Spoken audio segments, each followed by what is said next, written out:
Okay, go ahead. Ask the Sebastian question. Hi, Maarten. Hi, Shelley. Long time no see. Very good to Yeah, talk to you both. yeah. Look, Steve and I are just going. Uh, did you really swim for 45 hours? Look at your recovery, mate. You look like a spring chicken. You could go do it again. Yeah, I'm Yeah. fine. Yeah, I'm fine. I made it. I'm fine that we had such a beautiful 45 hours and happy it's done. Yeah. And now ready to celebrate New Year almost. Yes. So let me go back. So you finished 45 hours, almost on to the second. I mean, your team was there and you did Yeah, 45 hours, bam, and you stopped. It was done. always great. But they look cold. What was the air temperature when you were swimming? Yeah, it was I think a little bit below 10 degrees Celsius. Which for winter actually is not that bad. Yeah. And the good thing, I put the water. The water was very warm. The water was almost 30 degrees. So I was quite okay. I think my observers and my coaches, they were colder than I was. They Yeah. looked all rugged up, ready to go to the snow. Yeah. Which is, as you know, Maarten, when we're in the water as a swimmer, we're usually in the best place. Absolutely. It's the We're same deal moving, as when it's raining very hard. It's better place to be in the water. Yeah. we're moving, we're keeping those fires burning in our body, we're at our race pace or at that, happy place, happy pace for that particular goal. And they're out there just kind of, focused on you. And yeah, it must, I'm just in awe of you. I can't even think of any more superlatives. I'm just bowing to you and to your amazing support team. How Yeah. many are in your support team? Yeah, I think the support team for this 45 hours, and it was not about it was not even about breaking the record. It was about memorizing my best friend Sebastian, who died 2 months ago, and he only his age. He died at the age of 45 years. It has been very tough because he was my best friend, and he has been my best friend for the last 25 years. Mhm. And I was with him the last couple of weeks before he died, and I was at his home, almost nursing him. And I was in a lot of pain when that happens. And it felt good to memorize him for 45 hours. So we did. And for me, memorizing and giving something bad that happens in my life, it feels good to do that with swimming. Yeah. So I did that. We made it a happy 45 hours as well because with the foundation we raised for cancer research. The last couple of years we raised millions for cancer research, almost 18 millions. And we are very grateful that we were able to do that, and that were 45 cancer research projects that we could start with all those money. So 45, the number 45 was also a very good number. So therefore, I decided to swim for 45 hours. And when the 45 hours was done, I got out of the water. I lightened the last candle, dried myself, and went to a big sleep. Yeah. Okay. So, Shelley, just so he lit every hour. There was Yes. another candle that he did. That was great. I mean, Exactly. I am moved. I am moved because we have all in our lifetime, no matter what age, no matter what demographic, we've all grieved. We've all lost loved ones. We've all wished we could have done something to save them for whatever reason. And when did this particular project start? Was it after Sebastian had passed, or was it before Sebastian had passed? And then the 45 and the numbers all came together. No, it started after, Really? and the pain you talk about, I really relate, of course, but also, well, he was part of that whole foundation, and he was part of the project with raising that much money. But can you imagine that you have your best friends, which you're doing that project with, and you're raising millions for cancer research, and then all of a sudden he got diagnosed cancer himself. And of course, I feel like I wanted to do more in some way. But like you said, we did everything we could, but there was no therapy that could help him. But that was very painful. And when he died 2 months ago, you start to look at things you can do and how you can deal with that loss and how you can deal with that pain. And of course, I have been swimming those long swims for a couple of years now. And then a couple of weeks after he passed away, it just felt good. And it felt good to finish 2023 and Christmas time and ending the year. It's time to reflect, to look back at what came to us. So it just felt nice to do. So many poignant messages for us in life, in sport, family, and our values, I think. But Sebastian, you have literally walked in the shoes and the path that Sebastian went through. Yeah, it was terrible, because when I was diagnosed when I was 19, he was my best friend already, and he was in the hospital before I came. And he was so close to me during my treatments, and that he got ill himself so many years later. And Shelley, his lymphoma disease was so close to the leukemia I had. We went to the same specialists. Oh my gosh! It was horrible. A lot of coincidences there. I mean, yeah. You know, they call it sliding doors. Americans and English people call it sliding doors, where, you know, a path happens, and if it happened earlier or later, another door would have opened and closed. But your sliding doors just seem to have really synchronized with Sebastian. And I'm sure all of this has been very cathartic for you as well. But even your own journey, you know, you've done amazing things. You've bounced back, won a gold medal. And then you've just done all these amazing things, and then you lose your best friend. Yeah, that's true. And the story I always tell about my personal illness is that, well, I was 19, I was very young, but it was quite okay to be that young, because I did not have children. And to deal with such a situation when you have children, it's even harder. I cannot imagine being in a hospital while I'm having two daughters now. And the horrible thing with Sebastian is that he has two children. So we went to the same thing, but he has that children, and that made it even more painful. And with the counter current swim pool 45 hours I did, it was so beautiful that we light up that light every single hour, and his children were part of that as well. And his children, his daughter was born when he was 32, and his son was born when he was 34. So the 32nd and 34th lights they put on, and to have that together during those 45 hours was really beautiful, I think. Wow. Amazing. I know Stephen's got a lot of questions for you. I'll just ask one more thing. How was it cleansing for you in that 5 hours?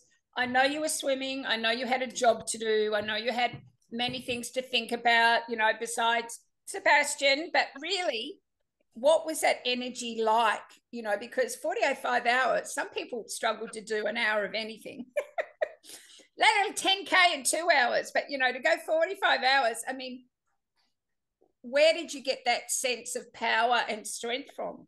From Yeah, Sebastian? well, I think it starts that I quite enjoy reflecting. I'm quite fine with being by myself and my thoughts. So I kind of enjoyed that, doing that as well. But then, hey, 45 hours is quite a long time. But it's time to reflect and to be by myself and to think about all different things. And sometimes it was hard, but the main part I was very focused and very focused on the job, on the task I was doing, enjoying. Think about Sebastian that was on a picture besides my pool, looking at him almost every single stroke. So it was okay. The night times where my body wanted to sleep were quite tough sometimes. But it's okay that it's tough, and it's okay to move on. And time passes, and eventually I knew I wanted to swim that 45 hours. My coaches, they were quite afraid that because in your mind, of course, it's painful, and you start to have ideas why it's a better idea to quit. And my coaches were quite afraid that that would happen after 36 hours, that I would think, hey, the record is broken, I'm done.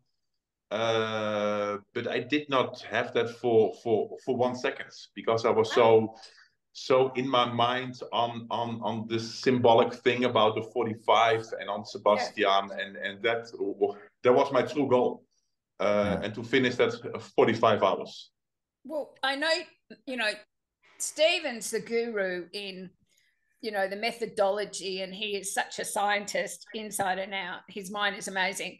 Steve, what do you think it was that Maarten was able to hone in on that enabled him to keep, Sebastian's spirit, or what part of the brain and what are the chemicals that were driving within him to be able to maintain what he was doing? Actually, like, when are you going to fall apart? Yeah, this is more incredible than I thought. I knew you had done your long swims over the course of the last few years, which is very important.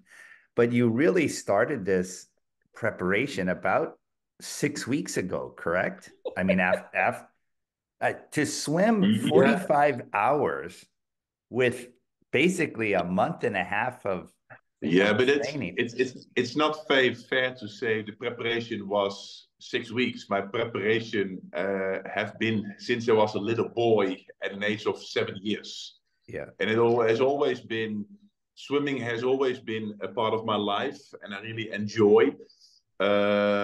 And I'm still swimming. So I since the Olympics, I retired and I quit, and I did not swim a lot for 10 years. But then in 2016, 2017, I started swimming daily again. So the specific preparation was 6 weeks. But I have all the assets I needed to do this 45 hours. Yeah. Now, Stephen said to me, you will love this, Maarten, because I've had long COVID. And Stephen said, oh, you'll bounce back faster because of all your training that you did as a marathon swimmer. And I'm thinking the same thing here for Maarten, doing this amazing 45 hours, and thinking, okay, 6 weeks, I put this together. But as you say, you've been doing it your whole life. Isn't it amazing, that foundation that you've built up, that we can tap into that? Yeah. And those reserves when we really, really really want it. Yeah. Yeah. We call it big swim memory. So all of the big swims you've done in your life is a foundation for what you did. Absolutely. Yeah. Well, and actually, I told you 6 weeks, but I think because of the loss of Sebastian, that takes a lot of energy when it happens. Yeah. So I was started to think about doing this 6 weeks before, but I was in doubt if it was a good idea for quite a couple of weeks after that as well, because I saw my data and my HRV were still very bad. So it did not swim a lot in November, and started to do really easy sessions with swimming only in December again. But with that foundation that's so strong, it's easy to build. And when my HRV and my total fitness is okay, then for me it's possible to do that for 45 hours. When you were training during your sessions, were you swimming in a pool or in the endless pool? Always in the endless pool. Okay. And so the endless pool I really enjoy,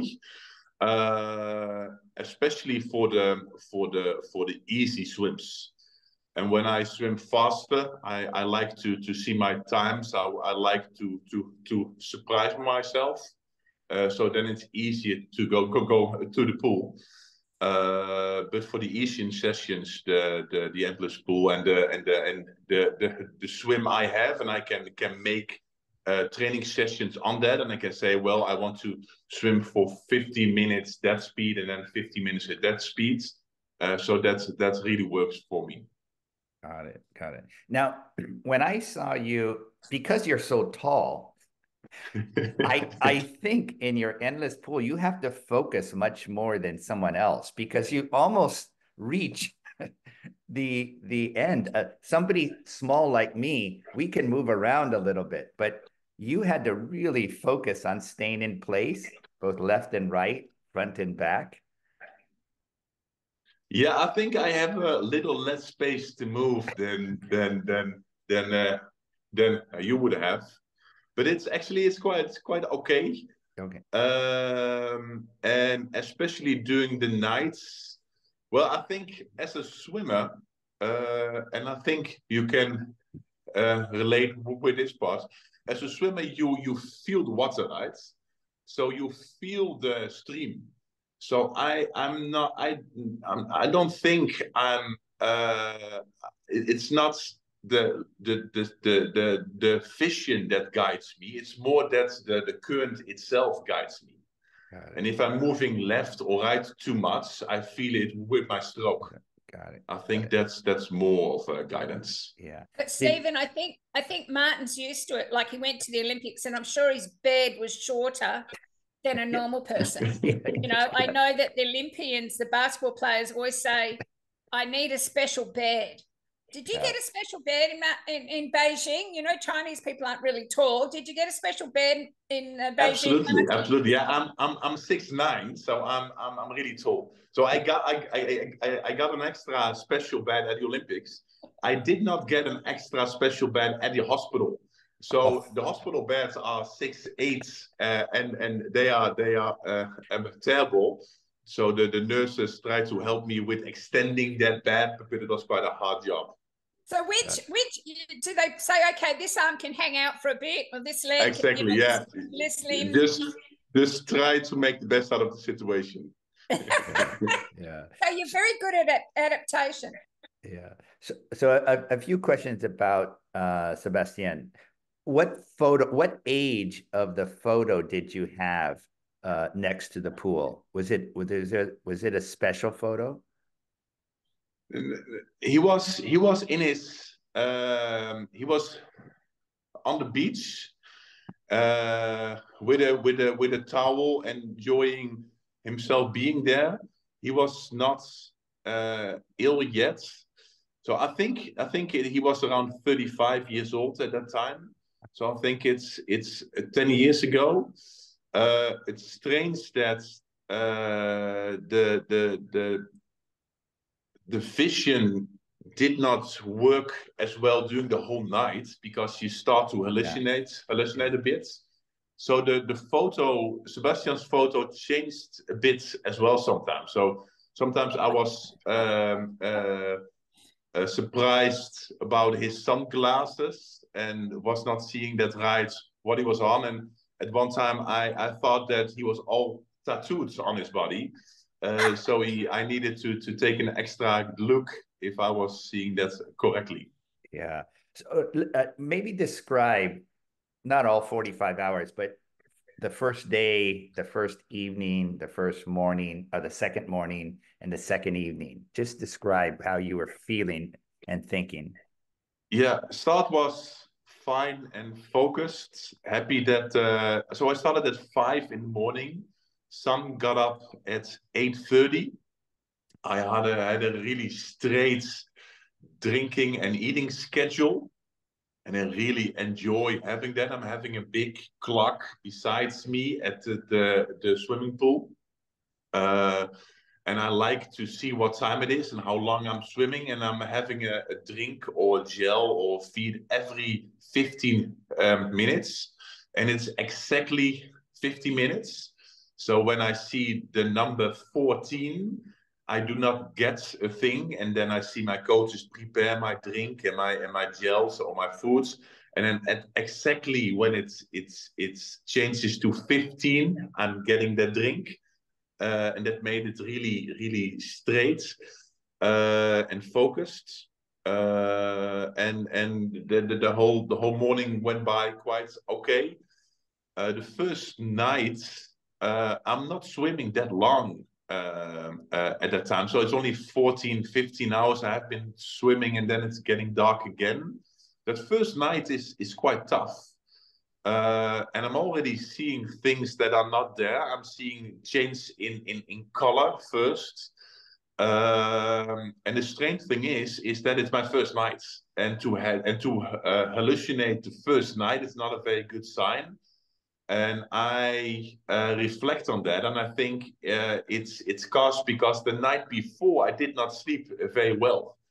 And like I said, I decided to start at 5 in the morning, and I have quite a regret on doing that because I do not fall asleep very early. So I just slept 2 hours the night before, and I realized that that's maybe the reason why the hallucination part starts the first night already. And I have the history that I know that when I'm on 40% of the challenge, mentally it's quite the toughest time at the event because you don't feel very well, but the hours in front of you is so huge, it feels not reachable. So I talked to my coaches at that time that it's nonsense, and that I believe I will not make those 45 hours if I'm already hallucinate this first night. And they are very wise, and they respond that can be true, but it's nonsense to quit because you are afraid that something will happen in 24 hours time. So just move on the first night and see what happens next, and take it step by step. And to my surprise, that helps. And I'm having that first night, and then the second day, it's quite fine. At the evening of the second night, I think the hallucination starts again, and it scares me a bit because in our own garden and in our own house, it's getting a little bit more crowded. And all those people, I recognize who they are, but they change their faces in my head. They change to some sort of bold tattoo monster look, and they don't look very friendly. And in my mind, I'm not. I think my wife explains to me afterwards, it was not that crowded, but it felt so crowded, and it didn't feel safe almost, and it quite scared me. And I sometimes ask my coaches to come closer so I can check that they are really my coaches and not the monster I'm seeing. And on one side I'm scared, but on the other side I'm some sort of curious what will happen next and what my mind will show me, something like that. And the strange thing is that it's just disappearing. and all of a sudden I'm seeing the normal faces again, and it's getting more peaceful. And I think that I feel that the 45 hours is close. The second night is almost easier than the first night. And with the mind on the picture, and I'm seeing Sebastian's picture in a normal way again, and I see all those lights just that adding up besides me. I really enjoy, and after 45 hours at 2 a.m. in the morning again, but not Thursday this time, but Saturday, it's finished. And we had a beautiful memorizing 45 hours, thinking about Sebastian, celebrating the research, the 45 research projects, and on the side, breaking the Guinness World Record. Yeah. When you were, go ahead, Shelley. Oh, I was just going to say, is there any correlation in that, you know, in that mind strategy, that, you know, whether it's the whole project strategy, did you chunk it down into hours, you know, as we do in marathon swims or in sport, where, don't eat, don't think about the whole elephant, but, just have a bite, chew on that, and then, or one feed to the next. What was your strategy for the 45 hours? Did you have a strategy with your coach, with Sebastian, in utilizing the power of Sebastian's memory? Well, it's exactly how you describe it. It's not eating the elephant in total, but just step by step. And actually, it's word by word the exact advice my coaches was telling me in that first night. And I think that's very powerful. And I have the experience that if you swim a long time, you can look back and happy that you already have swum for 10 or 15 or later on for 20 hours, and it's fine. But the scary thing starts when you look in front and realizing that you still have so many hours left. So looking back is okay. Looking forward, it's not okay. And for me, in those 15 minutes every single time really helps. So it's going from drinking points to drinking points. And what I realized this 45 hours as well is there's a big variation in how long those 50 minutes feel. Sometimes you have 50 minutes and they just fly by, and it's almost like your head is somewhere else. And sometimes those 15 minutes feels like hours. And I especially had that first night when I was so sleepy and my eyes were closing all the time, and it felt like I was falling asleep for a couple of seconds, and I was outside the stream and I had to adjust myself. And that was not that bad because it was okay and I managed to do so. But the bad side effect on that was that I had to focus on doing that almost every second, and that made time go by so slowly. Yeah. So those 50 minutes, they felt like endless. I'm going to share my screen because I have the video of you swimming that you shared with me, Maarten, and I want to show it, and then you can describe what is happening so we can actually see it. So let me just share my screen. Okay, let's get it here. Where'd it go? Sorry, I had it. Here we go. Okay. So here you are. This is the 10th hour. And can you describe the situation here? Yeah, I think I'm quite okay here because it's 5 o'clock in the afternoon and it's still light.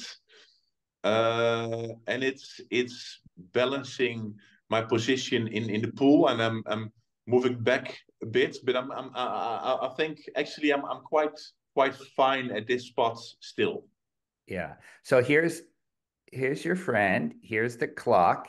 and your observers and coaches were here, and can you describe what else is there? This is your garden.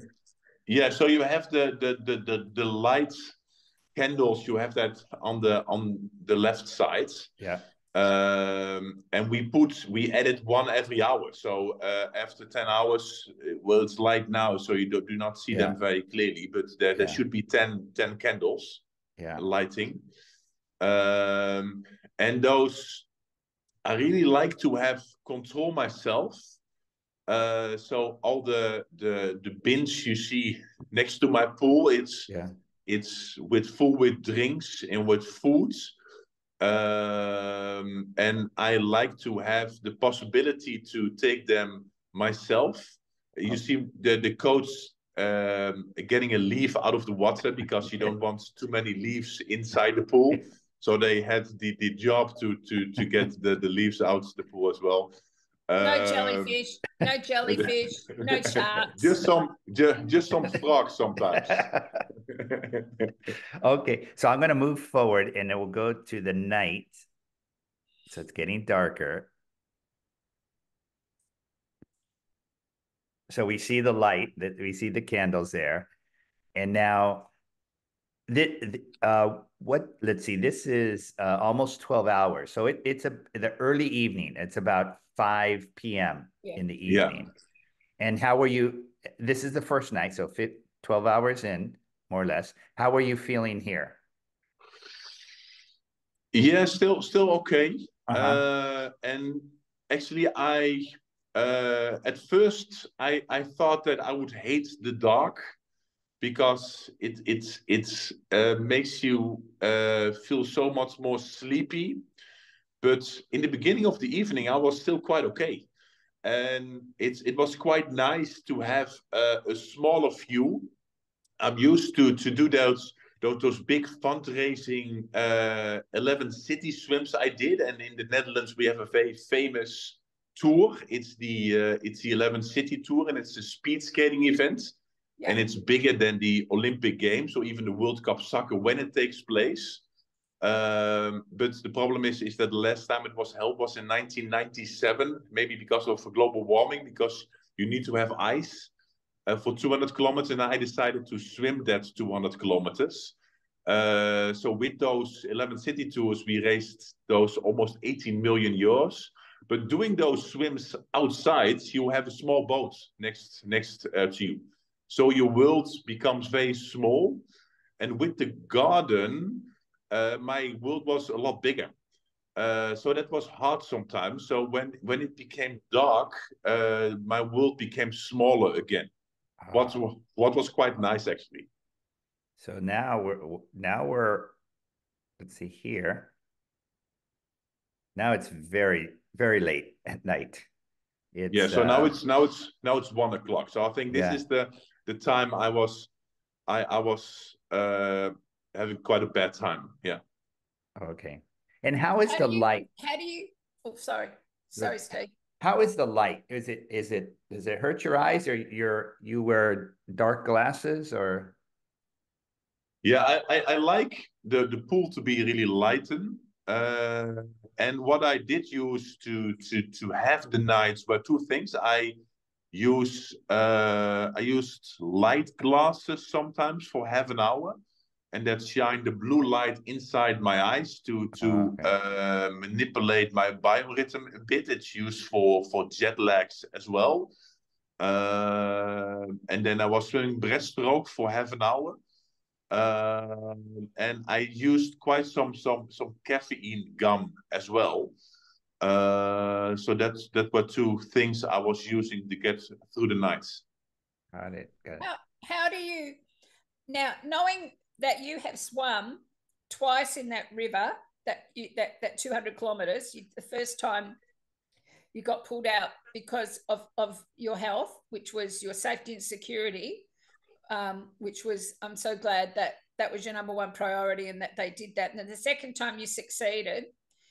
And there's I remember there's hundreds of people all around you, and at different locks, there's people cheering.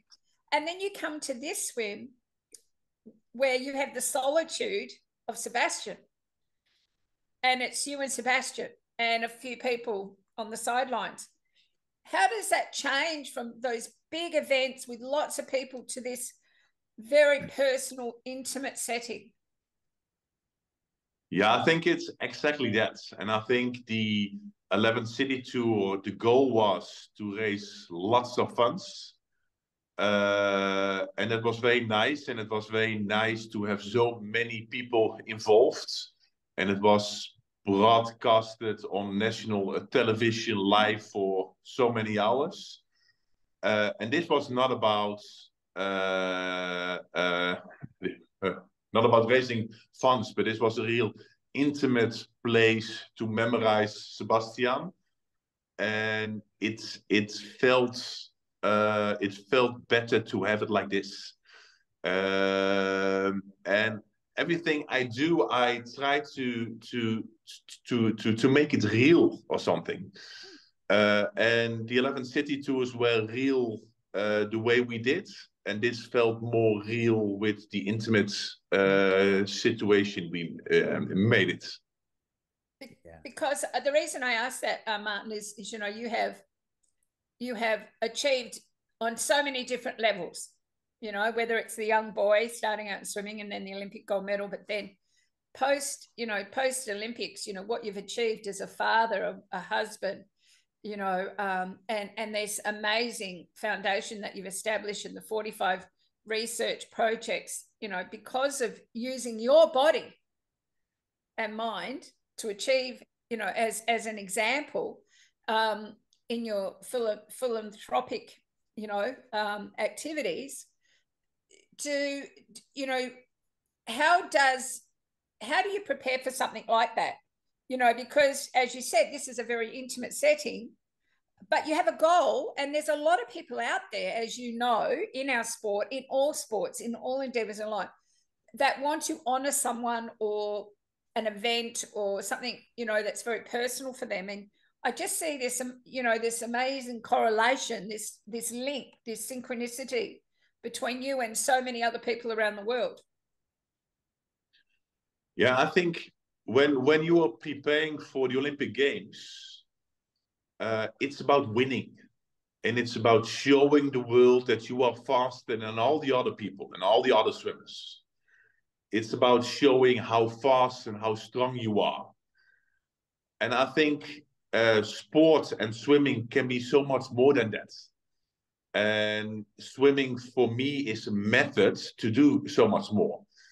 And I think I'm very grateful to be able to use sports for that reason, and to be in this swimming pool and to memorize my best friends. I'm very grateful that I can do that. And I'm very grateful that when I swam the 11 City Tour and so many people were involved, that I could play that role through sports and through swimming. Yeah. But Maarten, you were the most humble gold medalist I have ever met. I was there, remember? I was there in Beijing. I was on the water. I watched you come home like a trooper in that last lap. And I just was like, you know, Sid Cassidy was next to me and we were just, I've got goosebumps remembering it right now. And you came out of the water just so humble. You know, the first gold medalist. You will always be the first gold medalist as a 10K marathon swimmer at the Olympic Games. You will always be the first Olympic 10K gold medalist. And you came out and there was no bravado. There was no song and dance. There was just so much humility. And I'm just wondering, is that indicative of the journey you went through in bouncing back from leukemia? Yeah, I think two things. I think you don't want to see me dance. So my qualities are not on that part. And also, well, I think the more on a serious side, I think that I realized through my illness that I was so lucky. And I always tell people that I was not fighting cancer, I won, but I was so lucky that there was a therapy that could help me. And the difference between me and all the patients that do not survive is not that I was stronger or I wanted to be cured more or something strange like that, but I was just more lucky. And I think that's a very important message to tell. And I think it's on a broader level, that's valid for a lot of other things in life as well. And we always tend to look at Olympic champions, that they are the people who are the strongest and the fastest and mentally the best, and they work the hardest. Well, hey, I'm absolutely sure that every Olympic champion, they were so lucky as well. And if I look at my race, I won. David Davies was second. And man, he was so much faster swimmer than I was. At third place, and you know this story as well, Shelley, was Thomas Lutz.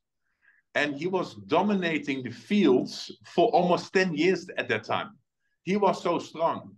Thomas Lutz deserved that win so much, especially, I'm not sure if you remember this, but I think his dad died half a month before the Olympics in Beijing. Yes. And he wanted to win so bad for his dad to have that story around it. And he deserved that so much. And it's not that I deserved that gold medal more than they did. I just did my best and it just played out the way it was played out. And of course, I'm happy that I won and I got that gold medal. But it does not mean that I'm better than David Davies is. That does not mean that I'm better than Thomas Lutz is. And I deserve that medal more than they do. So I think that fits that humbleness and that you saw a bit. Yeah. On that, on that, no, Steve. I had to laugh because when we were watching this video, you took a feeding stop and it was like you were at the Olympics. I mean, you grabbed the water bottle, drank it, and you were off. I was assuming you would take at least a minute or something. You took like 6 seconds. It was amazing how quickly your feeding stops were on this. Some habits are really hard to break, Steve. Habits are just instilled in us. Yeah. The rules describe that I was only allowed not to swim for maximum 5 minutes per hour. And it feels unnatural almost because you are so used to drink fast and move on. Yeah. So what I did was keep that intact for most of the drinking. And every 4 hours, and you will see that in a couple of minutes, when the clock got to 55, I would stop and stand straight and make it to 4 minutes and 30 seconds in total, and to move on after that. And almost that fast drink, and I think it was more like 8 or 9 seconds every stop. The observers and my coaches clocked very carefully to make sure at the end I would not pass that 5 minute rules. Yeah, and I think this is a good time, Shelley. I'm going to stop this. We'll come back to this video, but I think this is a good time to stop this and then actually show the last 800 meters of the 2008. Oh, it's into the finish stretch. Yes. You know, I'm going to finish shoot here. Absolutely. Yeah. So let's take us through where you were hallucinating. Is that about? I'm not quite sure where. Yeah, I think it was here already. Yeah, but the hallucinating part, it's interesting that it goes through different phases almost. That at first it's in colors, and then The monster part was a very strange phase. The last couple of hours, my wife Daisy, she was sitting next to the pool, and I'm always making stories about what people are telling each other and what the conversation is like, and you cannot hear that as a swimmer because your ears are full with water, so you do not hear a thing. But I make this whole stories, and I'm quite successful in doing that when I'm clear. But I was absolutely sure that my wife was crying and shouting. And I asked her what's wrong, and she explains to me, "Oh, nothing." And I was just so off the situation I was seeing. So I think that's part of the hallucination effect as well. Did you know that you were hallucinating, or was it? Yeah, I knew. Oh, you I knew. knew. Okay. Yeah. Okay. Did you, since you were conscious of that, Maarten, since you were conscious of your hallucinations, did you play with it? Like, did you pretend you were a kid and, you're at the movies, or was it something that you were trying to control, or did you just let it just flow? I just let it flow. I'm not. I don't think I was able to control. So it was almost, and it happened on spots uh, that there was lots of light and shadow, and the light and shadow just messed up in my head.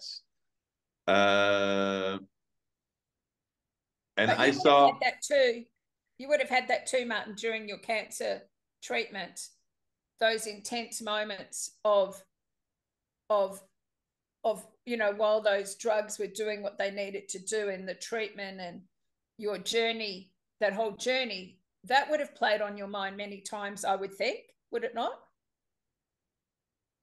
Yeah, but I've been thinking about. I think it's more about uh, feelings that you did not get to the right spot. And I think my own illness, my own hospital, I talked and thought about that for so many years already. That's it's okay. It's okay that happens. And I can deal with that, something like that. But it's true. I was hallucinating because of the morphine, the high doses morphine I had at that time as well. And I was not as conscious as I was doing the swim. So maybe the hallucination were a bit stronger. But it's strange that you go back to that same spot where your body is doing the same thing for such a different reason almost. And Maarten, this is very interesting to me. So I'm going to go back to the night here. And it seemed, this is when let me go back here. So it seemed to me that in the nighttime, your position in the pool was more toward the back. And then as daylight was coming, and we can see the daylight is coming, let's see, about here. You seem to come closer to the front of the pool. So in the evening, it seemed to me you were in the back of the pool, and then as it became light, you seemed to be more toward the front. Was that something you thought about, or was just happened naturally? I was not aware actually, no. But I can imagine that if you are too close to the flow, then it can hurt my fingers because you get inside almost. Yeah. So I can imagine that you need to be a little bit more focused to be on the front side. Got it. Got it. Particularly when you're 6'9" and you've got not much place to move. Yes. It's like, oh. I mean, the only correlation I can say is when I swam in a cage. for 90 kilometers for 12 and a half hours. And I felt that pull back and forth. And it's like, no, stay to the front. No, don't go to the back, no, don't go too far to the front because, the fingers, the knuckles will get, oh, no, I'm in at the back. I've got to, the push and pull. Yeah. I think it's a strange feeling as well, Shelley, because then you cannot control your own speed almost, right? It's the same as I'm doing here. You set the speeds and you need to stay up. Yeah. And how did you feel when it became morning?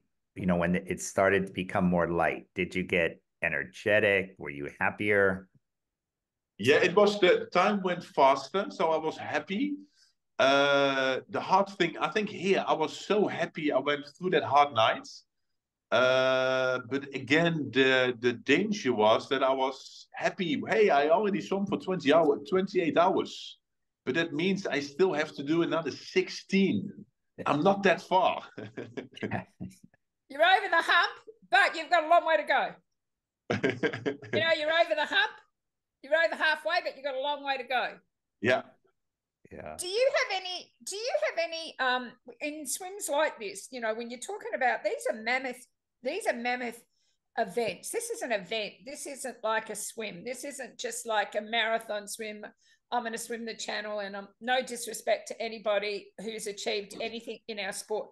But when you've got an event like this and it involves a lot of people, and your safety and security is number one always, what do they, each person, what's their role for you?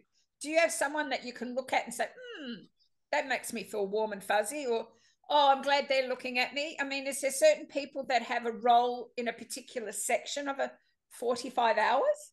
Or do you just let everybody just go about their business and you just swim? No, I think there was a difference in observers and coaches. And the coaches, I'm used to that they coach me more often, and they know very good what I like and what I do not like. And I'm very specific what I do not like as well. So I hate it when you see here my coach is just sitting next to me and just looking at me, and he's just sitting there for hours. And I really enjoy that, and I enjoy that he's sitting in a position where I can see him doing my breathing, and it feels like I'm laying there in the pool myself, but we are doing that together. Yeah. And that's just, his company it's very nice, and you see the observer a little bit more away from me. So you see one coach, one observer, and the history I had with all the coaches, they taught me that, for instance, I do not like when my coaches ask me how am I doing, because if they ask, then I'm always forced to answer, and if I do not feel very well, sometimes I do not like to talk about it, because I have the history that if I talk about I'm not feeling very well, it does not help. It's getting bigger. So I want to control the conversation, the small conversations we have. So I'm quite specific in the things I want and do not want. Do you have a, like, for the next hour, it's a joke hour, and they tell a joke in parts every 15 minutes, and you've got to, because it's a long time to take your mind off things, even though, you're doing everything very habitual. I'm really interested, because, I mean, it's fascinating to hear how different people achieve different things. And I'm just wondering, did you have any strategies like that where they focused on different things for different parts of that 45 hours? Yeah. Whether it was a joke. If you go to the last 5 or 8 hours, Stephen, I think you will see it's dark, but maybe you will see my best friend, Stefan. And he's my best friend, so he knows me very well, and that really helps. but he's very good to make that situation more easy to deal with, and he's joking quite a lot. But also that part is, he feels when I'm in pain, it's not very nice that you have someone as your coach that's always joking. So he just waits and see how I am, and if he sees that I'm in for a joke, he will joke. So I'm quite specific for him as well, and for Stefan to be those last hours. So I was just talking about Sebastian and nurse him the last 2 weeks of his life. Stefan was there with us, so we were with the three of us as three best friends.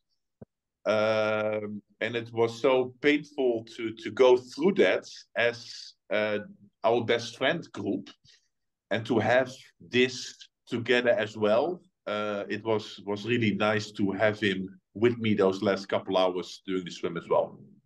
Yeah. What did you eat? Oh, I'm sorry, Steve, go ahead. What did you eat when you were eating stuff? What was the kind of foods that you had? Yeah, I had lots of energy drink, lots of energy gels. I really like to use Maarten. I think they have an innovative thing that my body can cope with more calories.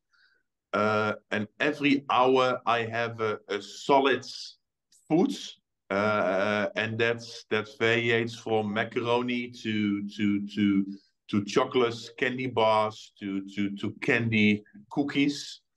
And I think in total, in 24 hours, I eat around 13 to 14,000 kilocalories. Wow. Okay, I'm going to ask the obvious question. Did you have to go to the toilet?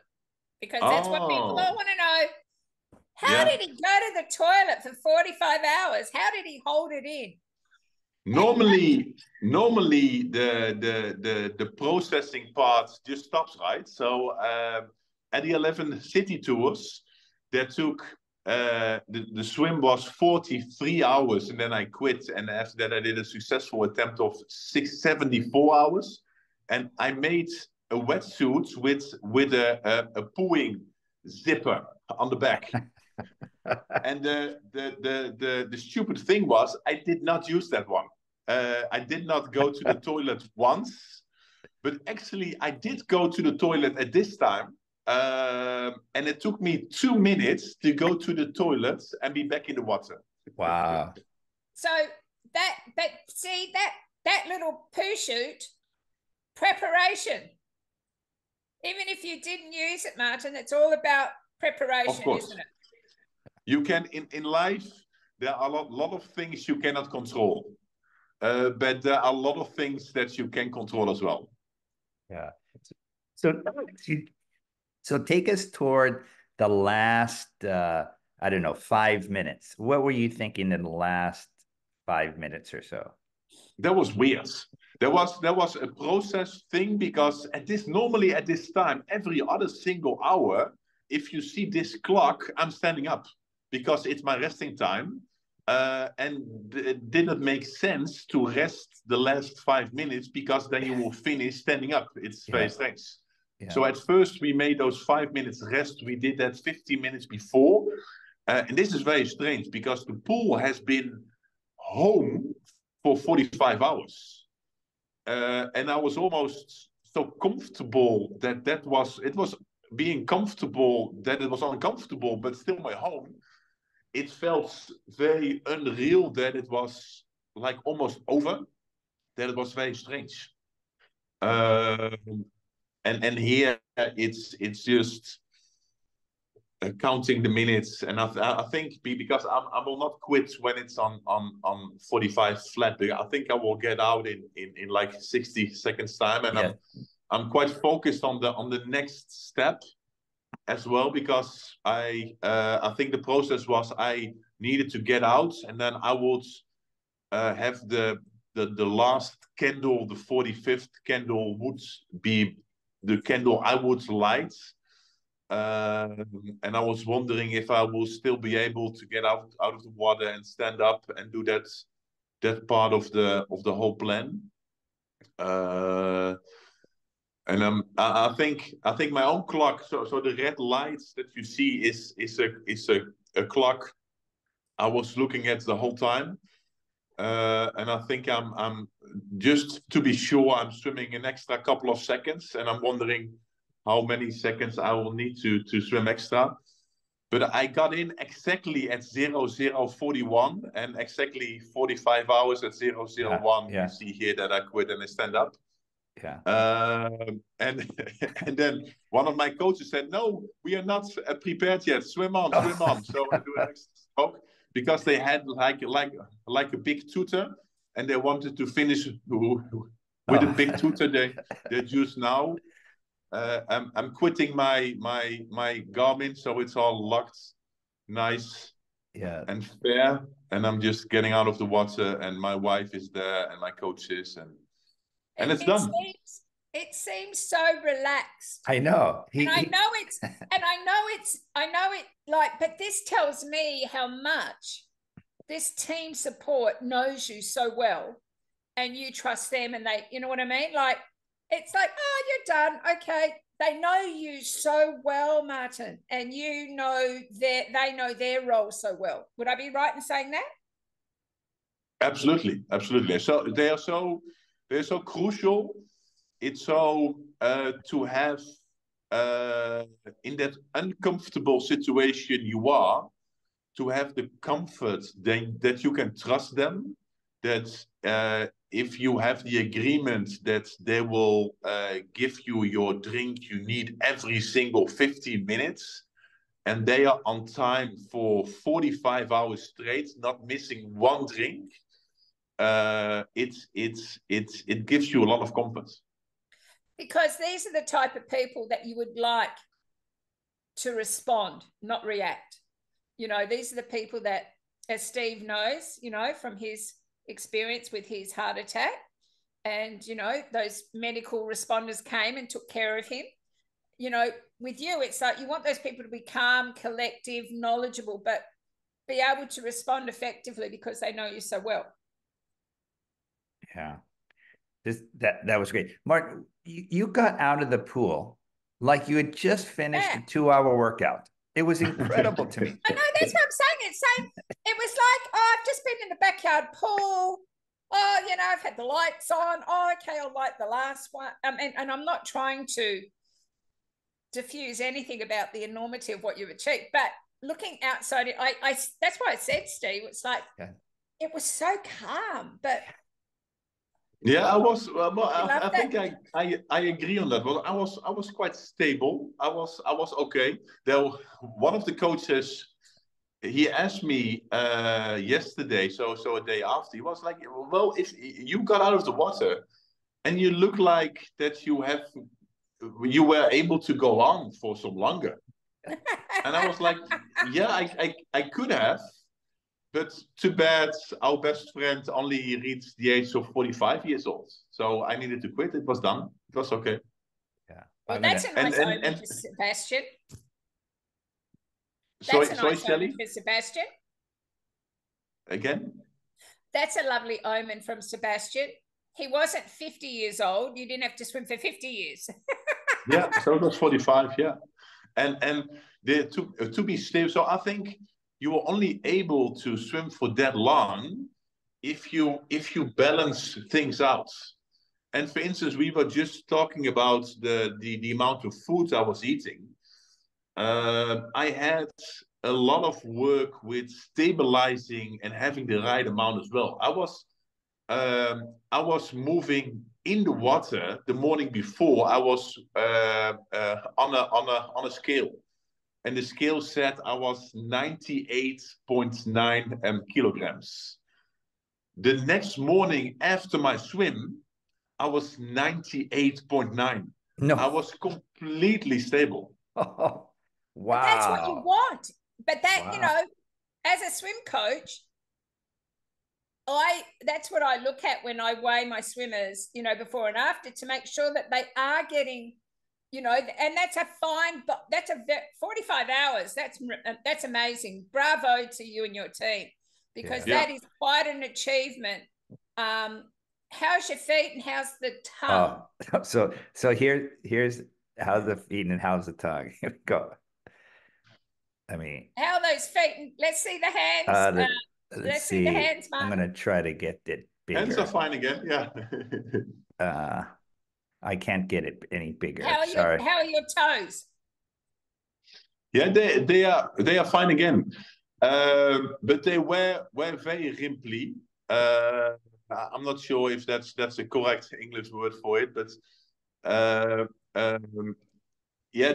so they were very strange and they hurted a bit as well. So I think that it breaks small veins in your head on your hands. So it was not a very nice feeling. But well, it looks terrible when you're done. But a couple of hours later, they are fine again. Because your 71 hours in the river, that didn't look good. Yeah, the funny, well, my feet were not a lot better this time, so they were still very bad. There's the funny thing, when I was doing the 11 City Tour and I had to get out after 53 hours, there was a picture made of my feet. And that year, because also it was a national event, right? But that picture, it won Dutch photo prizes for the best picture of the nation that year. Because it's the picture, people could just feel the pain, but it's not a big thing, because a couple of hours later it's just normal again. So what do doctors, and maybe Stephen can give me some feedback on this, when you look at that, what does that tell you from a medical point of view, Steve? Oh, because the skin gets very waterlogged. There's a lot of water there. Then the cells actually then start to get, as you see, folded here, macerated, it's called. So, but like he said, a few hours later, then the body then readjusts back to its its normal situation. But it does look very, I gotta say, it looks very cool to me.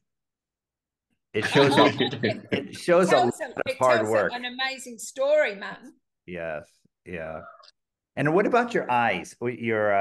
Did you have goggle marks? You know, when we train, even for 2 hours, we often have goggle marks, but you had your goggles on for 45 minutes. Yeah. 45 hours, yeah. 45 hours. It was quite okay. Well, what I did, I had two different kind of goggles. I had the Hub goggles that were quite big, and I had the Magic 5 goggles that were very small. And I changed them every 10 hours.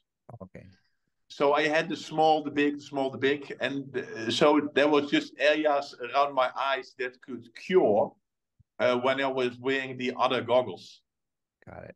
And then what about the chest strap? Was that a heart monitor? It was for my heart rate monitor, yeah. Okay. All right. And there was no chafing, or there's no it's on pretty tight, no problem rubbing? Yeah, I have some bruises, but it's okay. You've been through worse, haven't you? Exactly, yeah. Not a problem. I've got a quick question, Maarten. I know that the people going, I want to do this. You know, I want to go swim I want to swim in honor of a friend of mine, or I want to honor, a charity. What kind of tips would you give for someone who is starting out in our amazing sport and they want to be like Maarten? Because I know you inspired millions in your, look at that smile on your face, your humility, you're going to make me cry. What do you say to kids? Because I know you are an amazing human being, and what you've done in for your countrymen and women. What message do you give them for hope for the future, and how they can help their fellow man and sister, brother, father, mother? Yeah. Well, what I try to tell is that life is unpredictable and you cannot control it. And something bad happens, and that's part of life. And I try to have a little bit of acceptance on that. And I try to tell that they should try to reflect on themselves and what's special about them, and try to find something that they enjoy. I think I am quite a good swimmer because I really enjoy to swim. And I can do that for a long time because I like reflecting. I like to do something by myself for lots of hours. So because I like to do that, I'm doing it more often and was able to become better in that. So try to reflect more often, accept yourself who you are, and accept if something bad happens. What about the elite athletes that I know that you must get asked to come and help prepare for the Olympic Games or a World Championships or a World Cup or a Winter Olympics? I mean, you know, you said you weren't the best on the day. You're a lucky person on the day. How do you relate that to people who are really gung ho on the only way is a gold medal for them? Yeah, it's a risky one. It's a risky one. So I think on and a whole different part, but if you talk about the return on investments on professional athletes, it's not very good, huh? So it's being a professional athlete. It's rational. It's the worst investment in your time that you can make. Yes, open water swimming. Yes. it's terrible because there are so many athletes that work their butt off and do not reach the Olympics. There are so many athletes that work their butt off and do not get an Olympic gold medal. So I think it's a far better way to approach that. Is that, hey, I really enjoy that swimming and I really enjoy that work. And for me, the Olympic gold medal was almost some sort of bonus. And if you look at it that way, then the return on investment, it's all of a sudden a very good model. Because I enjoy every single hour I put into that. And hey, all of a sudden, I'm Olympic champion now. And on the other side, I know so many athletes that were feeling so much frustration and feel that it's so unfair. And it's true, life is unfair. And the professional athlete world is so unfair. But that's part of the beauty as well. Yeah. I remember speaking to your fellow compatriot Edith van Dyke, and she came back after becoming a mum, and she said, "Oh, let them whinge, let them complain about everything. Once you become a mum, you know, all this other stuff is just so it just doesn't matter anymore." Yeah. Do you feel that way, also, having endured what you've endured as a cancer survivor? Yeah, I think as a professional athlete and winning Olympic gold, you are so focused on your task and you're making it that big that it's almost out of this world or something, and that's interesting. But it's not how the real world works, almost. That little because bubble. There are so much more important things than winning that gold medal. And that gold, I think the power and the value of that Olympic gold medal is that to be the inspiration and to make your country proud, and that lots of people see you do that. And that's far more valuable than you own that medal or something. And with that, I mean, this interview has been unbelievable. The amount of wisdom and inspiration that you've given all of us is unbelievable, incredible. And Maarten, I think from Shelley, myself, and all the people who you have swum against and swum with, all the people you've met in the swimming world and the non-swimming world, we have to thank you very much. Thank you very, very much for all that you've done and all that you will do in the future. Very welcome, Stephen. Happy New Year. Happy New Year. And with that, Happy New Year. God bless. Take care. Bye. See you. Bye. Thank you.